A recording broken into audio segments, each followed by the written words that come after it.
আচ্ছা, আজকে অনেকদিন পর রিভিউ ভিডিও নিয়ে এসেছি, কারণ এই কদিন খুব চাপ ছিল, সেই কারণে ভিডিও দিতে পারিনি। অনেকদিন পর সেই আগের পর্যন্ত প্যাটার্নের ভিডিও। আচ্ছা, প্রথমেই আগে আমি পাওয়ারটা দেখাচ্ছি, তারপরে তোমরা দেখবে ওর থিকনেসটা কতটা বেরিয়েছে। এটা 1.67 এর মধ্যে, তাই এটা 1.74 যদি করা হয় এর থিকনেসটা আরো পাতলা বেরোবে। এটা যেটা আছে 9.5 আর 6.5, ঠিক আছে? রাইটের 9.5 আছে, লেফটের 6.5 আছে। এবার একদম কাছ থেকে আমি একবার এটা খুলে তোমাদের দেখিয়ে দিচ্ছি। আগে দেখো থিকনেসটা, এই সাইড থেকে একদম এই সাইডের ভিউ দেখো, ঠিক আছে?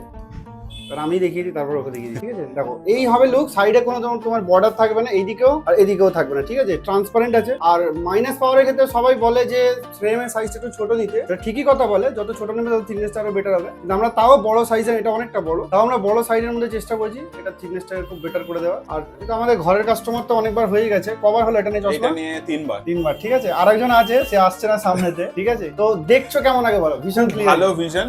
আর সব থেকে বড় কথা, নিজের মানে ফুললি স্যাটিসফাইড, মানে এখানে এসে নিজের মতন করে দেখে পাওয়ার চেক করিয়ে সব দিক থেকে 100% স্যাটিসফাইড। আর আমি সাজেস্ট করবো সবাইকে এখানে আসার জন্য, আর খুব ভালো। আচ্ছা, আমাদের ভিডিও আসছে না তার পেছনে একটা কারণ আছে, সেইটা একটু সাসপেন্স থাক, তার কিছুদিন পরে তোমাদেরকে সেটাও একটা জানানো হবে। অনেক বড় প্রজেক্ট নিয়ে কাজ চলছে, সেই জন্য আমরা এত ফ্রিকোয়েন্টলি ভিডিও দিতে পারছি। তো সেটার জন্য একটু আমাদের পেজে ফলো করে রাখো। আর যারা পুরোনো ভিউয়ার্স আছে তাদের জন্য এই কথাটা বললাম, যারা নতুন আছো তাদেরকে বলবো, যারা হাই পাওয়ার বানাতে চাইছো তারা একবার গিয়ে আমাদের ভিডিওগুলো স্ক্রল করে দেখো, দেখলে তোমরা বুঝতে পারবে এখানে কাজ কেমন।